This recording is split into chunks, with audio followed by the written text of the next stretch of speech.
Assalamualaikum warahmatullahi wabarakatuh. Alhamdulillah wassalatu wassalamu ala Rasulillah wa ala alihi wa sahbihi wa man wala amma ba'. Muslimin dan muslimat, tuan-tuan dan puan-puan yang Allah rahmati lagi Allah kasih sekalian, kita memperbanyakkan puji-pujian kepada Allah. Alhamdulillah. Alhamdulillahilladzi bi ni'matihi tatimmus salihat.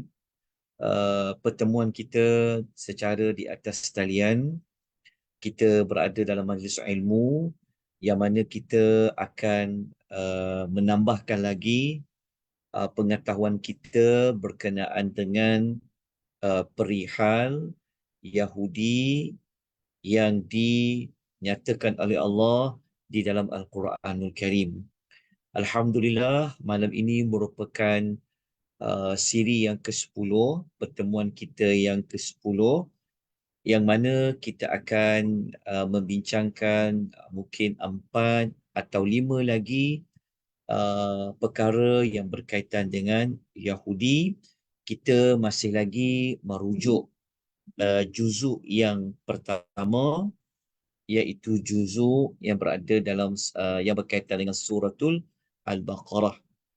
Nota yang saya akan kongsikan pada malam ni, insya-Allah saya akan berikan kepada tuan-tuan dan puan selepas habis pengisian ini. Saya terlupa sebenarnya nak memberikan nota siri yang ke-10, ataupun dah ada ke belum yang ke-10? Belum ada ya? Okey. Kita terus kepada sambungan kesalahan ataupun pelanggaran orang-orang Yahudi ini yang ke-21. Okey, yang ke-21 ini kita ambil kesalahan, maksudnya nombor 21 ini kita sambung apa yang telah kita bincangkan pada siri yang ke-9, ke-8 sampailah siri-siri yang sebelumnya.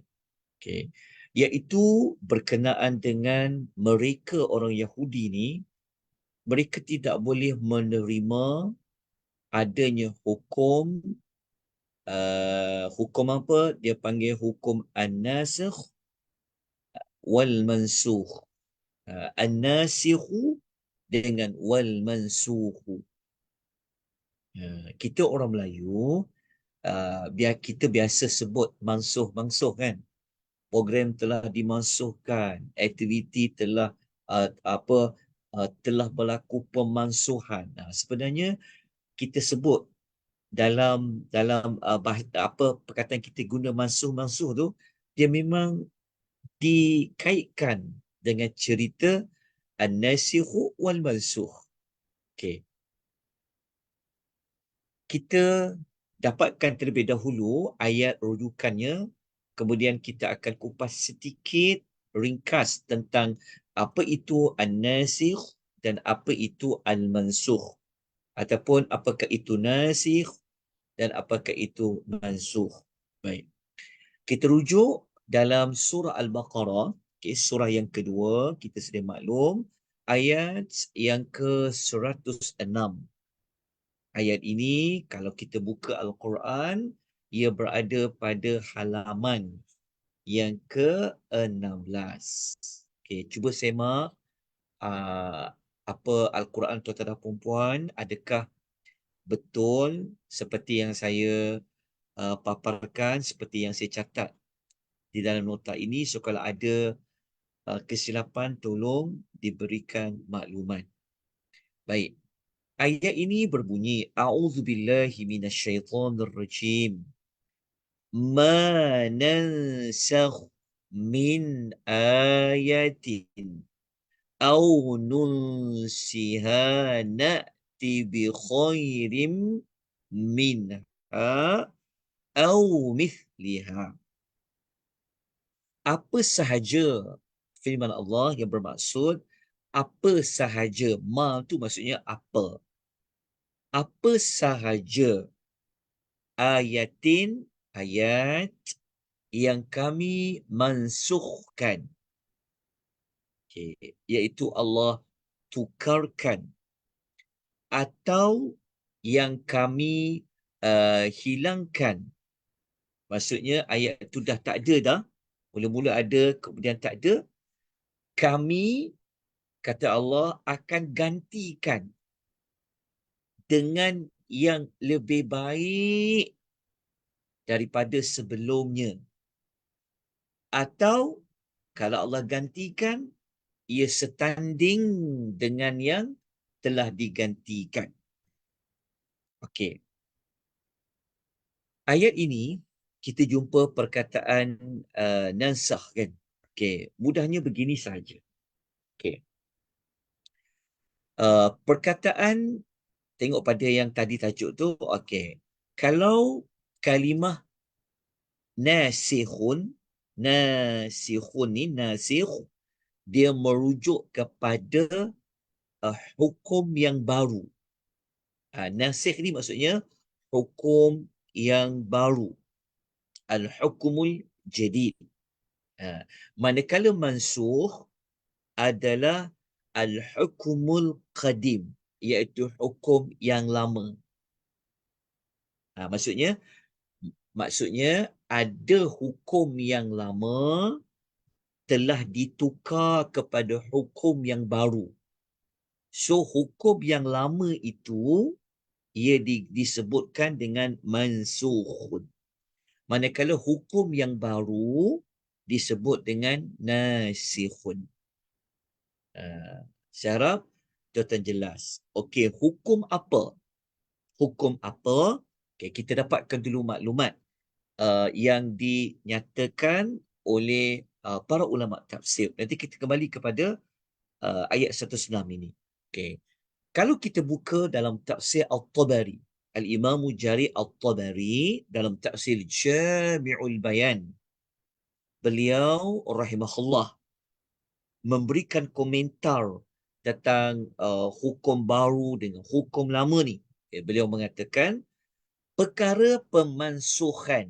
Pemansuhan tu maksudnya perkara yang telah ditukar ganti itu. Dia kata hanyalah melibatkan perubahan, pergantian hukum seperti kalau dulu ia halal, ditukar ia menjadi haram.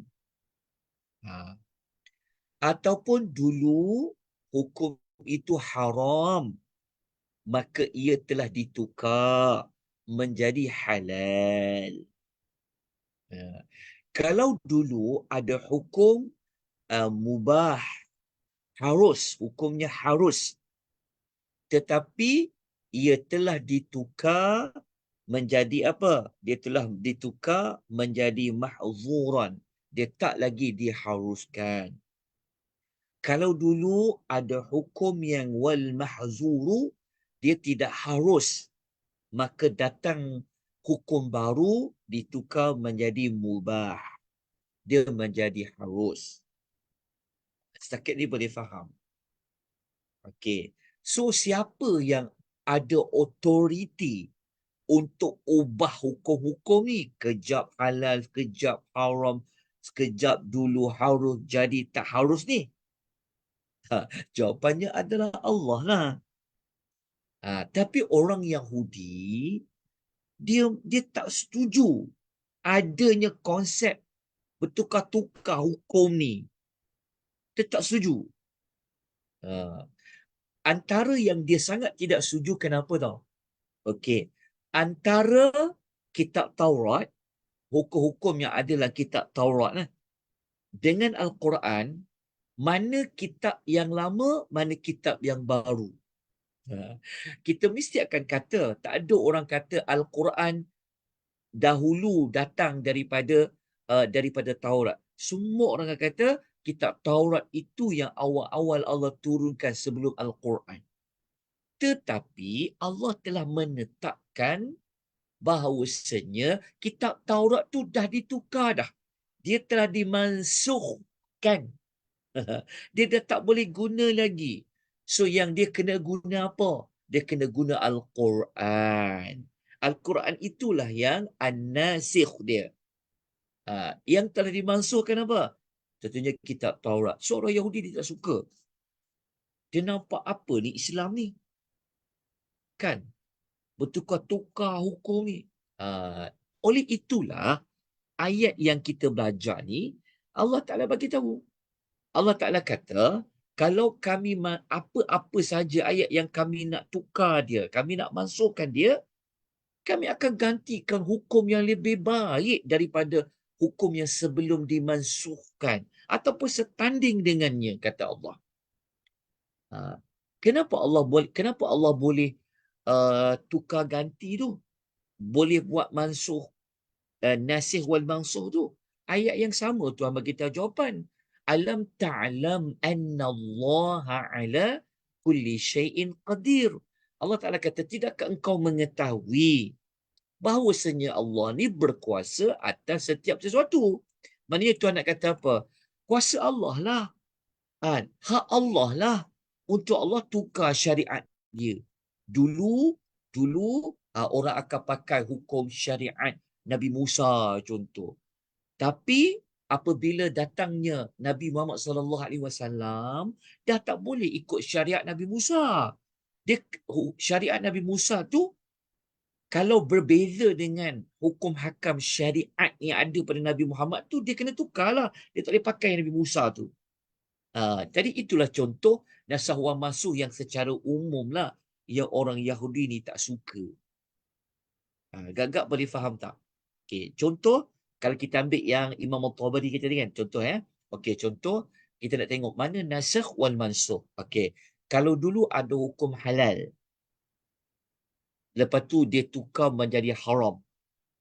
Jadi haram tu, hukum haram tu hukum yang baru. Maka hukum yang baru tu disebut apa? Nasikh ke mansukh? Hukum yang haram ni, nasikh ke mansukh?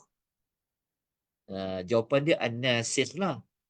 Yang halal tu mula-mula dulu adalah mansukh. Okey, harap boleh faham tuan-puan. Okey, kalau nak faham lagi, saya tunjukkan. Kalau tuan-tuan ada tafsir Al-Imam Ibnu Kathir, Ibnu Kathir ni dia bagi ulasan, dia kata. Dia bagi contoh dia bagi contoh apa hukum hakam yang mula-mula dulu lain tapi datang hukum baru. Okey, dia bagi contoh, kata Al-Imam Ibnu Kathir, dia kata contohnya, dia kata kalau dulu Allah boleh membenarkan Nabi Adam mengawinkan putrinya. Maksudnya kalau dulu, hukum dulu pada zaman Nabi Allah Adam boleh mengawinkan adik-beradik. Kalau adik-beradik perempuan boleh dikawinkan dengan adik-beradik lelaki. Tapi hukum tu dah tak boleh pakai dah. Sebab dia telah dimansuhkan. Ibnu Katsir bagi contoh. Ibnu Katsir bagi contoh lagi, dulu dia kata kalau zaman Nabi Nuh, kalau zaman Nabi Nuh dulu, kalau mereka dah selamat daripada turun daripada kapal tu, mereka boleh makan semua jenis haiwan. Tak ada pantang larang. Selagi dah haiwan, boleh makan. Tetapi setelah itu Allah telah menghapuskan. Maksudnya Allah telah menghadkan tak semua haiwan boleh dimakan.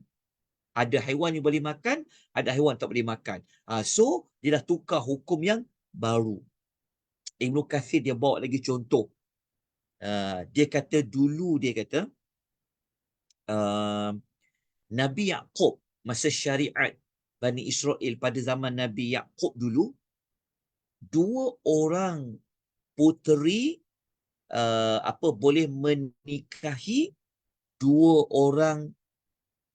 orang isteri kalau dia adik-beradik. Contohnya kalau macam zaman dulu, kalau mereka nak, contohnya ada orang nak kahwin dengan kakak dia, lepas tu dia nak kahwin dengan adik dia sekali, boleh tak? Dulu boleh.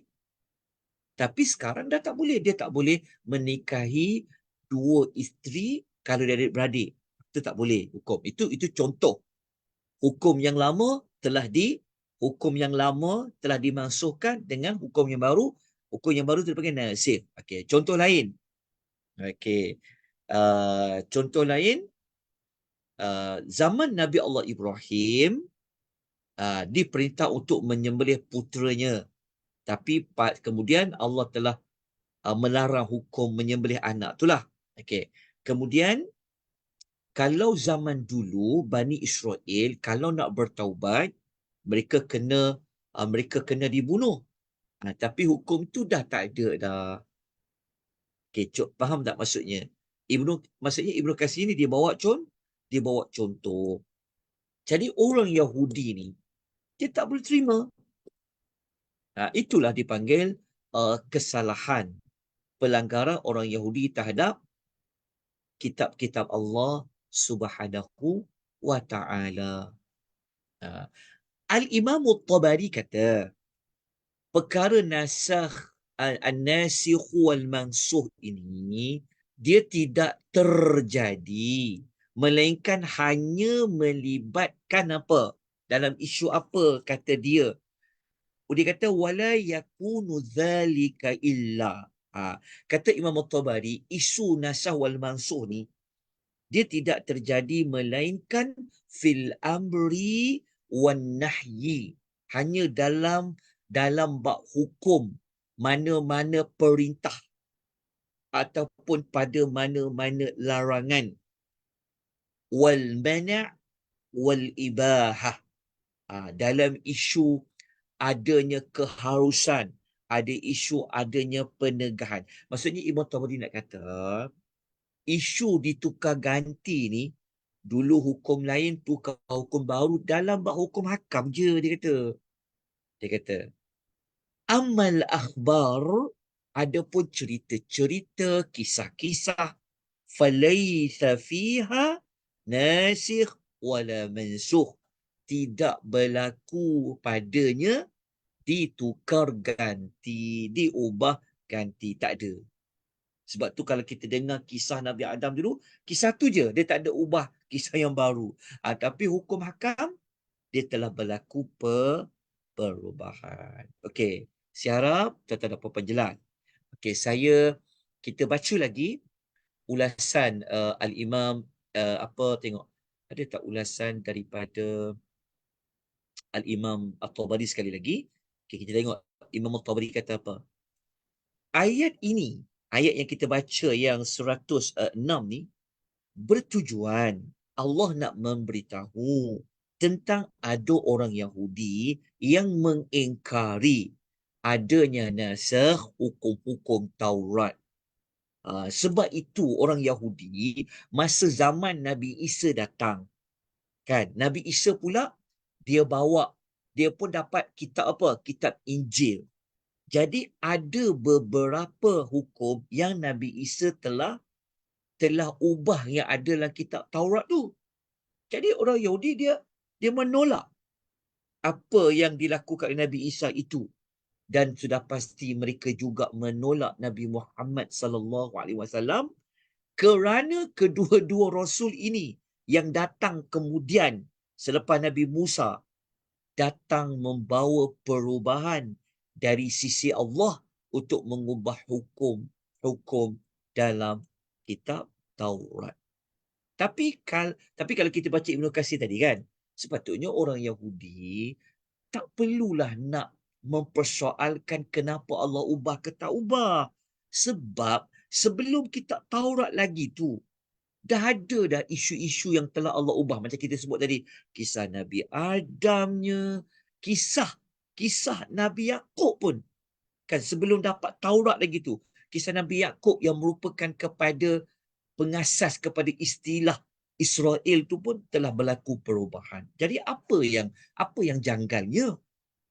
Bagi orang Yahudi, mereka tak setuju. Okey, saya harap tuan-tuan dan puan jelas apa yang kita nak bincangkan pada kesalahan yang ke-21.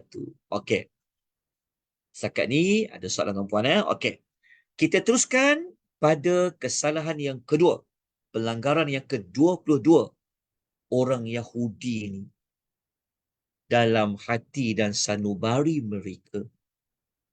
Mereka ni memang tak nak Islam ini tersebar luas. Orang Yahudi ini, mereka memang tak nak apa Islam ini ramai penganutnya.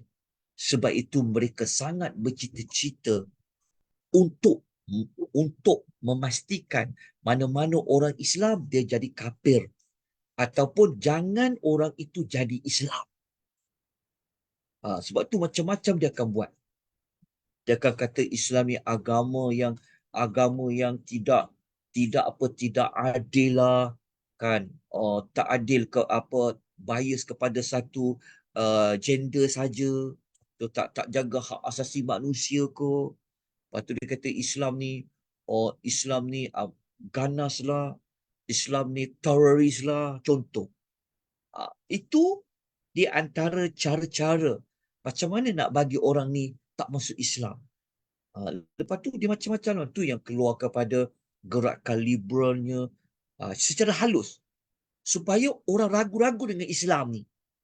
Orang yang ada Islam ni, kan, kita pula ada jenis Islam yang memang tak ada ilmu. Dia Islam sebab apa? Islam baka. Aku ni Islam sebab mak aku Islam, bapa aku Islam. Tapi dia tak belajar Islam sebenarnya tu macam mana. Kan? Islam ni macam mana? Islam ni sebenar-benarnya. Akhirnya orang Islam yang dia memang Islam tapi tak ada ilmu pengetahuan, akhirnya lama mungkin dia termakan dakyah orang-orang kafir, terutama daripada ahli kitab ini. Akhirnya mereka pun jadi murtad ke, jadi kafir ke. Okey. Kesalahan yang ke-22 ini Allah sebut pada ayat nombor 109 suratul Baqarah, muka surat 17 ayat ini dalam Quran. Allah Ta'ala berfirman, A'udzubillahi minasyaitonirrajim. Wadda kathirum min ahlil kitabi. Sebahagian besar, kata Allah, ahlul kitab. Bukan Yahudi sajalah. Termasuklah Nasrani. Termasuklah orang Kristian. Sebahagian besar ahlul kitab ni, mereka sangat suka. Wadda, mereka sangat suka. Lau yaruddunakum min ba'di imanikum kuffara. Jika mereka dapat mengembalikan kamu kepada kekafiran. Kalau dulu tak kenal Islam tu apa, lepas tu dapat Islam. Jadi mereka suka kalau orang yang mula dulu kafir, lepas tu dia masuk Islam, dia akan pastikan orang yang masuk Islam tu kembali balik kepada kekafiran. Ataupun dia baru nak berjinak-jinak dengan Islam, mereka akan pastikan mereka tak masuk Islam. Kenapa mereka sanggup buat macam tu? Hasadam min indi anfusihim min ba'di ma tabayyana lahumul haqq. Ini berlaku kerana sifat hasad, dengki yang timbul daripada diri mereka sendiri setelah jelas kepada mereka bahawa kebenaran agama yang sebenar-benarnya apa yang dibawa oleh Nabi Muhammad. Ahli kitab ni, mereka ni, kalau mereka yang benar-benar faham isi kandung ahli kitab tu, dia akan nampak Islam yang agama yang sepatutnya diikuti adalah Islam. Apa Muhammad bawa tu adalah benar. Tapi dengan egonya, dengan sombongnya, mereka tetap nak berpegang dengan ajaran mereka yang asal tu. Itu yang mereka mencari jalan untuk mengembalikan kamu kepada kekafiran, kata Allah Subhanahu Wa Taala. Namun begitu, Allah Taala kata apa? Fa'fu wasfahu hatta ya'tiyallahu bi amrihi. Innallaha ala kulli syai'in qadir. Allah kata, justru itu maafkanlah mereka. Maafkanlah mereka ni sebenarnya maksud apa? Okay. Kalau kita baca dalam tafsir, kejap ya. Sekejap. Okey. Kalau kita baca dalam tafsir Al-Imam Al-Tabari, baca dalam tafsir lain, para ulama menyebutkan bahawasanya maafkanlah ni maksudnya kita jangan ambil pusing lah. Maksudnya kita teruskan dakwah. Dakwahkan, abaikan apa saja keburukan yang mereka lakukan. Okey. Kita ambil kepada intipati pada ayat ni lah, menunjukkan bahawa apakah hasrat daripada ahlul kitab kepada orang-orang yang beriman. Apa yang Allah nak balas kepada mereka, apa yang Allah nak datangkan kepada mereka, Allah Ta'ala kata apa? Biarlah sehingga datangnya urusan dari Allah Subhanahu wa Ta'ala. Okey, tuan-tuan, kita selesailah kesalahan yang ke-20. Kenapa 24 pula 21 ni? Masya Allah. Allahumma salli wa sallim ala Nabi Muhammad. Oh, saya tersalah ni. Tuan-tuan, minta maaf sekejap. Okey, setakat ni boleh faham tak yang nombor 22 tadi? Faham, Jelas Ustaz? ke? Jelas, Ustaz. Ustaz, tadi yang kesalahan 21 tu, ayat 106 tu muka surat 17 juga. Ustaz tulis 16. 21 Okey, sekejap ya. 16 tu 17. Okey, sekejap saya baiki. Okey, sekejap. Kenapa suara saya? Okey, berdengar suara saya dengar jelas Jelas, Ustaz, jelas. Sekejap. Saya ni pasang headphone tapi tak dengar dekat headphone. Okey, jelas Okey. Sekejap. 22, 23. Oh, saya tersalah lah ni. 24. Okey. Tadi 22 ya. Sekejap. Saya tunjukkan kembali slide ni. Allahumma salli wa sallim ala nabiyyina Muhammad. Okey. Yang ke-22. Okey. Tadi saya dah betulkan dah ayat 106 tadi muka 17 Okey, jazakillah khairan. Okey, saya lanjutkan kepada kesalahan yang ke-23. Apakah pelanggaran orang Yahudi ini?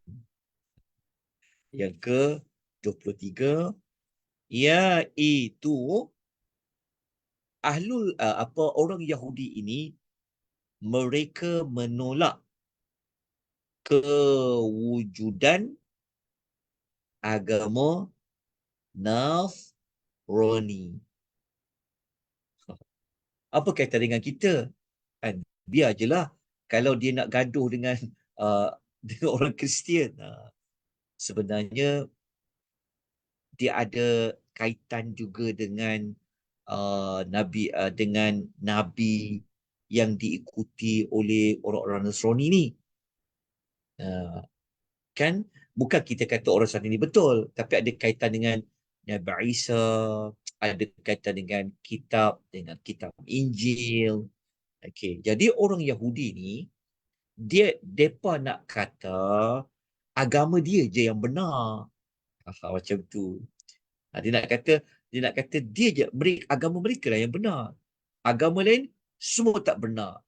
Termasuklah agama Nasrani pun tak benar mereka kata. Okey. Jadi kita tengok dulu terlebih dahulu ayat dia. Kemudian sekejap lagi kita akan perincikan. Okey.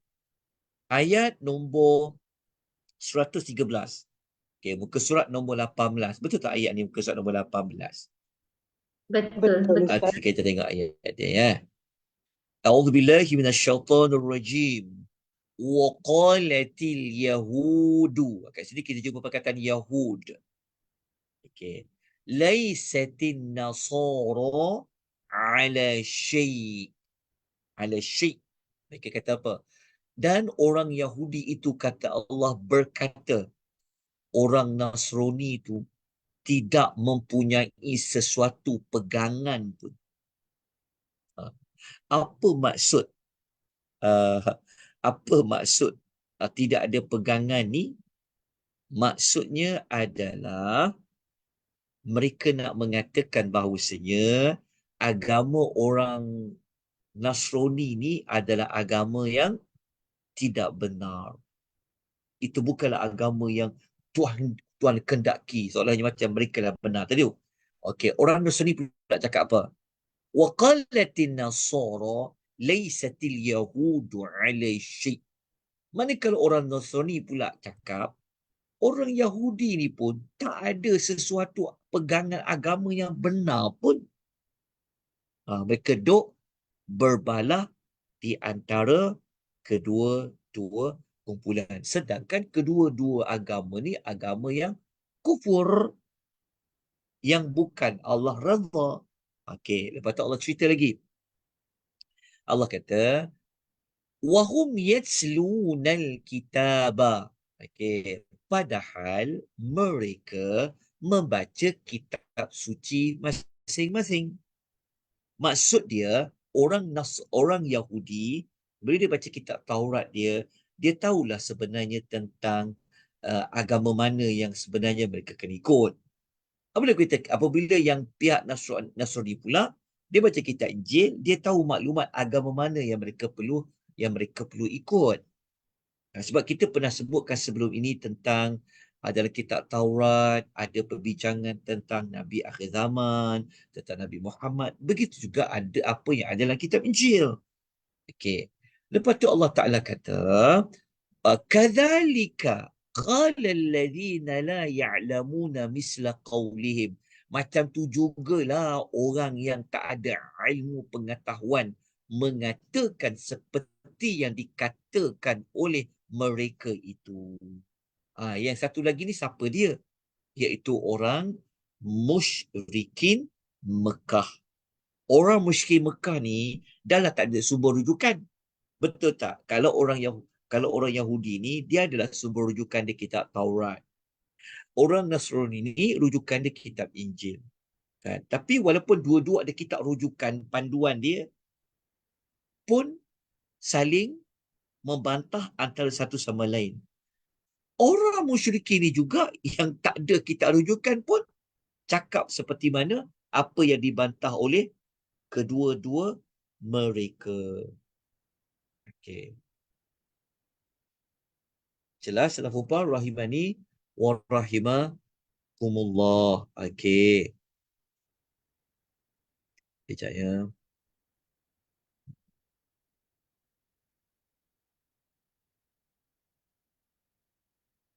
Okey. Kemudian tuan-tuan faham tak? Maksudnya orang jahiliah musyrik Mekah ni, mereka pun cakap, kami yang sembah patung-patung kan memang betul. Muhammad tu sesat. Bukan betul pun Muhammad tu. Faham Okey, itu yang diikuti oleh tiga jenis manusia ni. Okey, kemudian Allah Ta'ala kata apa?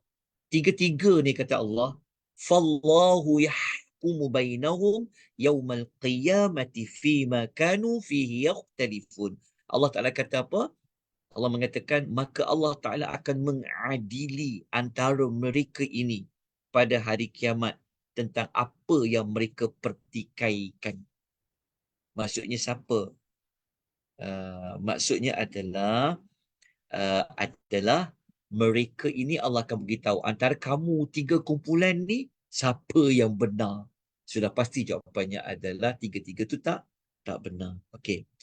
Kalau kita nak faham perbincangan ayat ni, dia agak panjang sikitlah sebenarnya perbahasan di kalangan para ulama tafsir. Okey. Begini. Okey. Untuk kita kena faham macam ni dulu ya. Kita kena faham yang ungkapan ni dulu. Okey, daripada sini kepada sini. Okey, setakat ni boleh faham tak? Bermula daripada dan orang Yahudi berkata sampailah orang Nasrani berkata. Setakat ni boleh faham tak potongan ayat itu?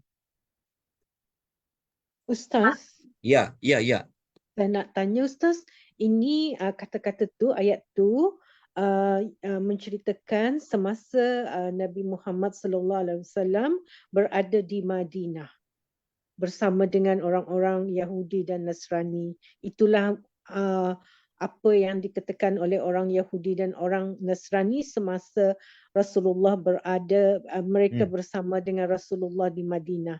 Itu ke ceritanya, Ustaz? Okey, sasaran ayatnya memang berkenaan dengan orang Yahudi yang berada di Madinah. Betul. Tetapi kita tahu orang Nasrani dia tidak berada di Madinah, kan?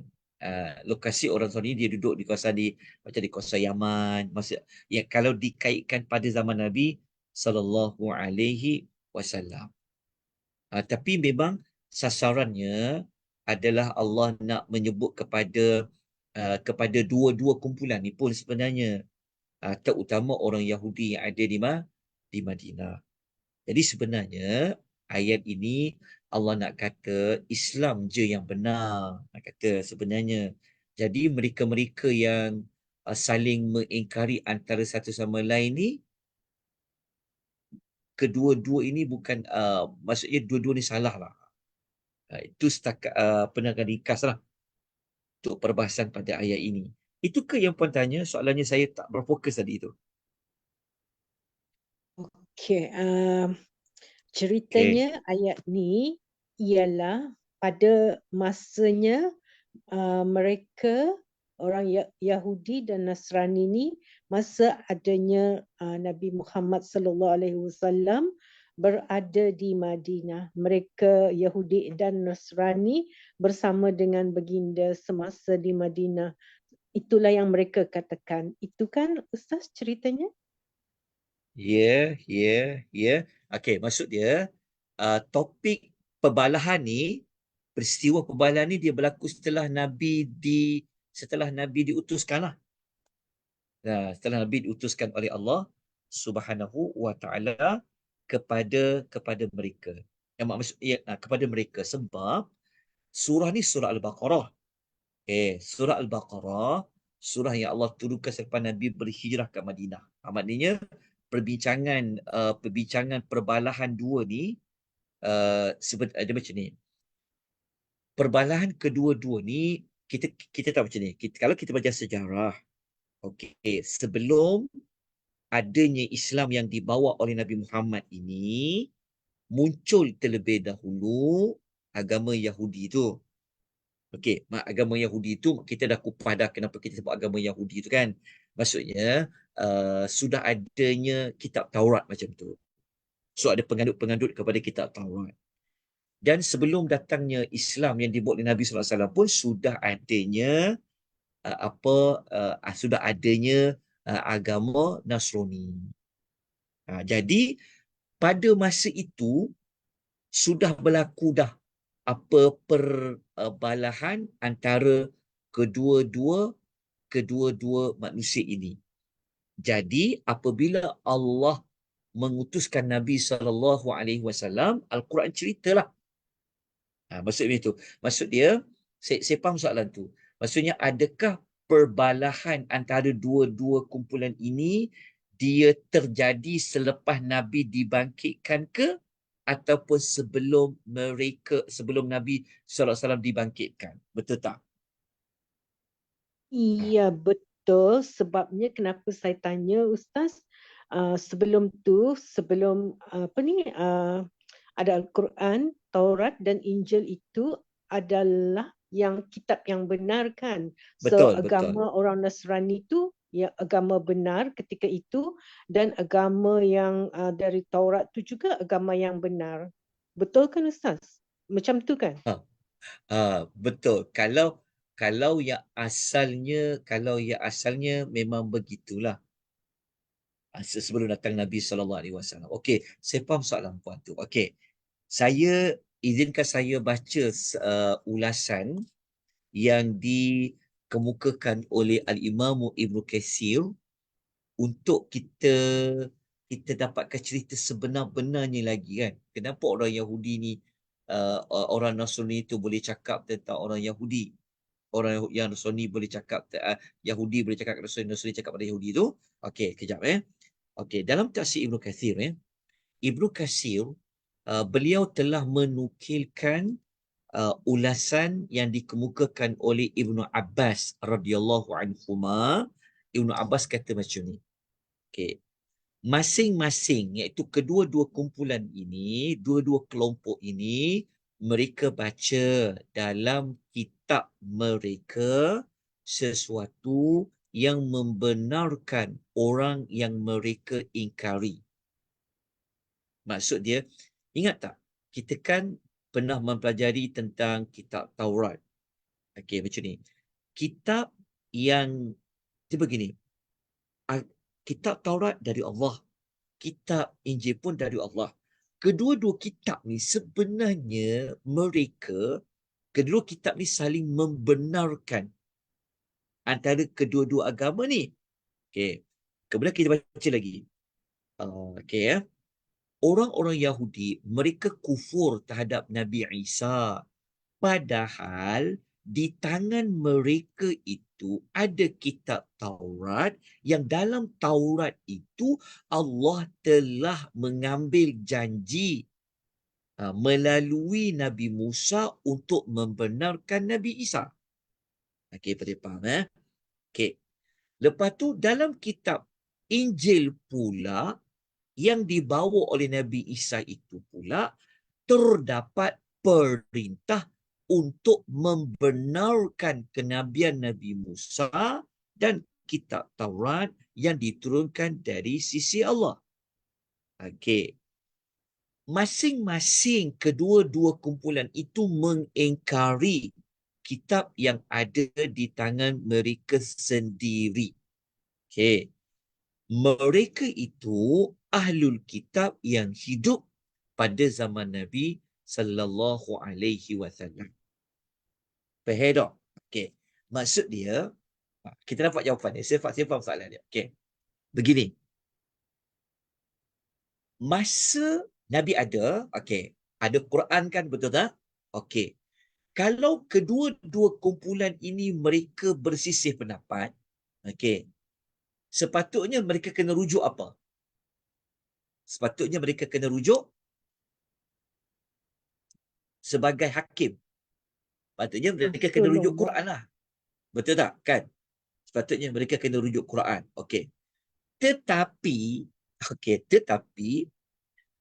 yang kumpulan Yahudi ni, dalam kitab mereka tu, memang macam sebut tadi itulah, memang Nabi Musa tak bermusuh pun dengan Nabi Isa, mengiktiraf Nabi Isa. Dalam kitab Injil sebenarnya pun mengiktiraf Nabi Musa.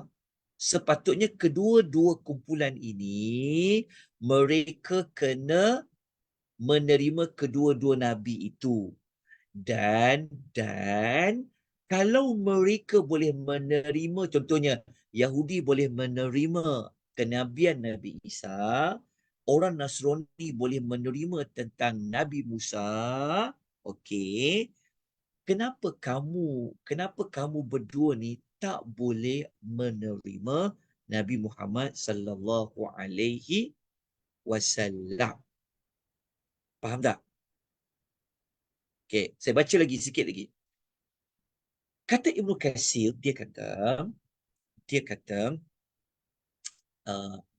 pergaduhan kedua-dua kumpulan ini, okey, membenarkan apa yang mereka tuduhkan kepada kelompok lain.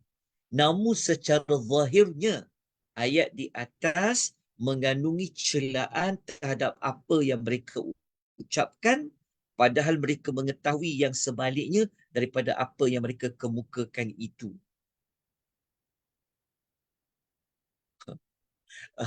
Faham tak maksudnya? Maksud dia, sebenarnya kedua-dua kumpulan ni, diorang tahu yang sepatutnya mereka kena ikut apa sebenarnya. Faham tak? Tapi masing-masing sebenarnya nak mengatakan mereka lah agama yang benar. Begitulah orang musyrikin Mekah. Maknanya ayat ni Allah SWT nak kata sepatutnya mereka kena mengikuti Al-Quranul Karim. Itu dia punya hujungnya. Setakat ni tuan-tuan dan puan faham tak? Ataupun macam mana untuk penerangan ni? Jelas tak puan? Puan Niksum ni jelas tak? Ataupun macam mana? Kalau tidak, saya kena jelaskan lagi ni. Alhamdulillah Ustaz, faham sekarang. Ustaz, sebenarnya mereka sengaja nak mencari kesalahan kan masing-masing ni naknya. Aha. Sama seperti orang musyrikin Mekah lah, mereka nak menolak tu. Ayat ni sebenarnya turun kepada orang musyrikin Mekah, dan Nabi ceritakan tentang orang Nasrani dan orang Yahudi yang bergaduh, yang saling tidak membenarkan kitab masing-masing, walaupun kitab tu adalah benar, seperti mana Al-Quran tu benar, tapi orang musyrikin tolak juga. Macam tu Ustaz, asbabun nuzul dia. Dia macam ni. Dari sudut asbabun nuzul, kejap.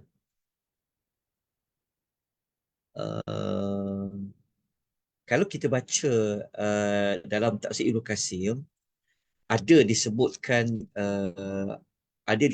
riwayat daripada Muhammad daripada Ibnu Abbas. Macam ni. Kita tahu kan, masa Nabi duduk kat Madinah, ada tak orang Nasrani datang menghadap Nabi?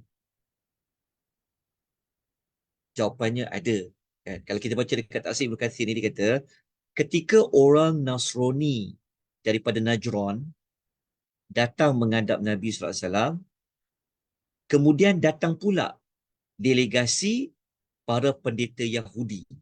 So, kedua-dua kumpulan ini, mereka saling berdebat di hadapan Rasulullah sallallahu alaihi wasallam. Itu yang Allah sebut tentang ayat ni tadi tu. Faham tak?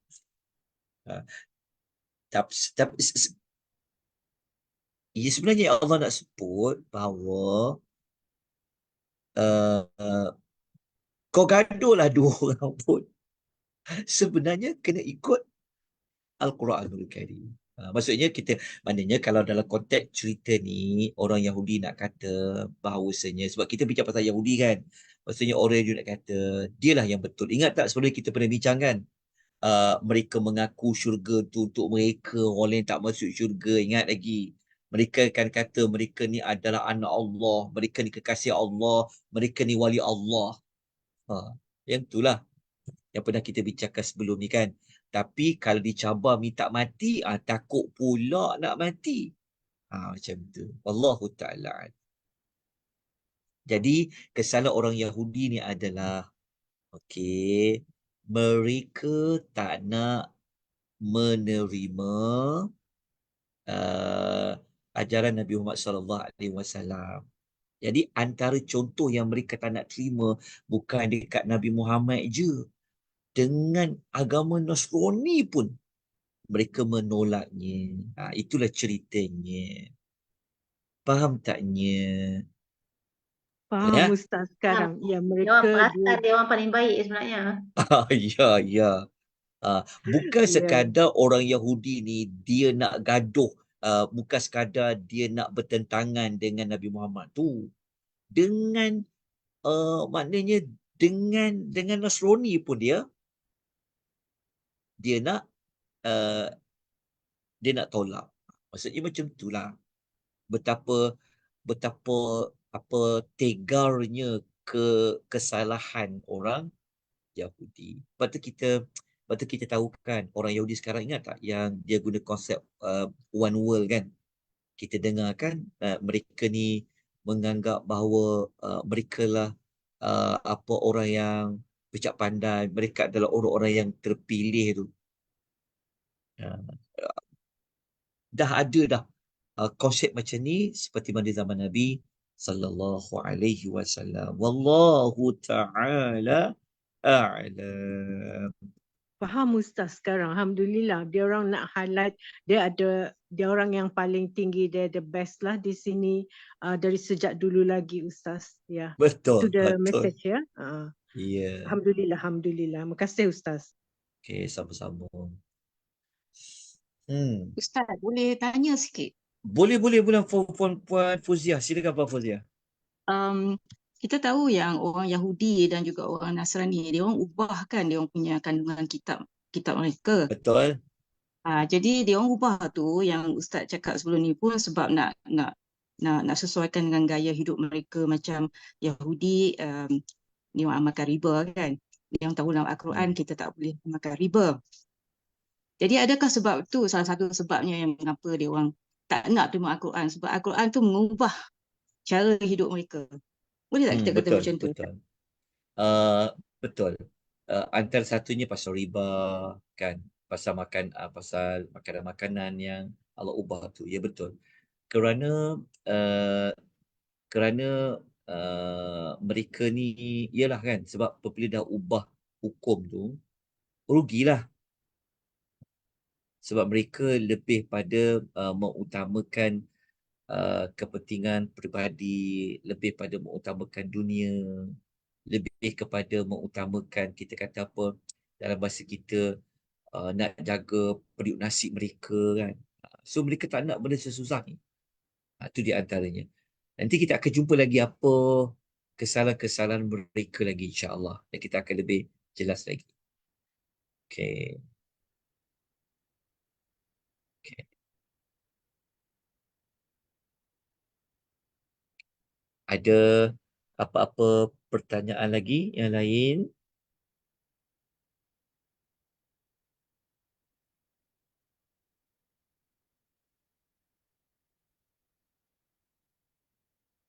Okey. Kalau tuan-tuan ada kitab tafsir tuan-tuan boleh baca ya sedikit malam ni maklumat supaya wujud tafsir Al-Imam Ibn Katsir. Itulah setakat yang saya baca, itulah yang diterangkan oleh kedua-dua pentafsir tersebut secara ringkasnya. Wallahu ta'ala a'lam. Okey. Kita tak sempat untuk yang ke-20 berapa ni? Sekejap 24. 24. Kita dah sampai 24 kan? Kita sampai 23. 23, 24 ni tak ada jugalah sebab agak ada sedikit. Sebab yang berikutnya ni, kalau ikutkan saya tu, saya nak masuk pada tajuk mereka menghalang orang lain beribadah di masjid ni. Ini ada beberapa perbincangan para ulama. Ada sebab perbahasan ayat 114 ni dia ada berlaku, ada kata orang Yahudi yang halang. Lepas tu masjid apa yang mereka halang? Sebab dekat Madinah kita tahu ada masjid apa kan, macam Masjid Nabawi. Dia panjang sedikit sebab saya tengah buatkan dia punya apa, dia punya tengah lagi menyaring pentafsiran mana yang kita nak pilih. Tapi insya-Allah yang ni kita tak akan sempat untuk kupas malam ni kerana saya pun ada urusan yang perlu diselesaikan untuk pengisian pagi esok. Sebenarnya ada kuliah ganti, jadi nak sediakan bahan untuk dibentangkan pada kuliah esok pagi. Jadi saya perlukan masa yang agak banyak sedikit, jadi saya kira cukuplah malam ni kita boleh belajar 3 jenis kesalahan 3 jenis kesalahan tadi. InsyaAllah esok malam kita sambung lagi insyaAllah. Nombor kesalahan nombor 24, 25, 26. InsyaAllah kita buat sikit-sikit, kita dah sampai dah 20 lebih. Sambung lagi, insyaAllah kita akan sampai kita akan cuba cover semua perbahasan tentang orang Yahudi ini di dalam Al-Quranul Karim. Ini siri yang ke-10 kan? Siri ke-10 kita dah dapat mengetahui 23 kesalahan pelanggaran orang Yahudi. Okey. Ini saja yang mampu saya kongsikan. Saya minta maaf kalau saya tak dapat nak kongsi maklumat tu dengan lebih banyak. InsyaAllah kita jumpa lagi malam esok. Sama juga jam 9 ataupun kita mula 9 pada walaupun adalah 9:05 ke, kita sambung lagi untuk siri yang ke-11.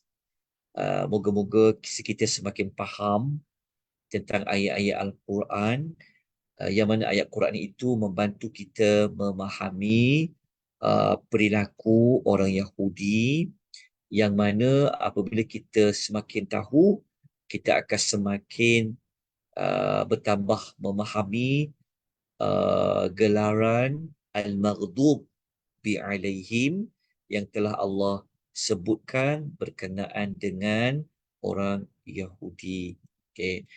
Tuan-tuan, terima kasih kepada yang bertanya soalan dan minta penjelasan. Sebenarnya tuan-tuan digalakkan untuk bertanya sebenarnya, ya. Tidak ada halangan apa-apa. Okey, kerana kadang-kadang bertanya ni dia akan bagi kita satu sudut lain. Sebab kalau tuan-tuan tak bertanya, mungkin saya tak perasan, saya tak sedar rupanya, ada maklumat itu, ataupun saya kena baca lagi, ataupun ada pendapat yang lain, macam tu. Ya, jadi kita sama-sama belajar. Saya pun semua rujuk daripada kitab-kitab je. Pada kitab-kitab yang muktabar lah, yang muktabar. Okay, insyaAllah kita jumpa lagi besok malam. Aku qouli hadza wa astaghfirullahalazim. Wabillahi taufiq hidayah. Assalamualaikum warahmatullahi wabarakatuh. Waalaikumsalam.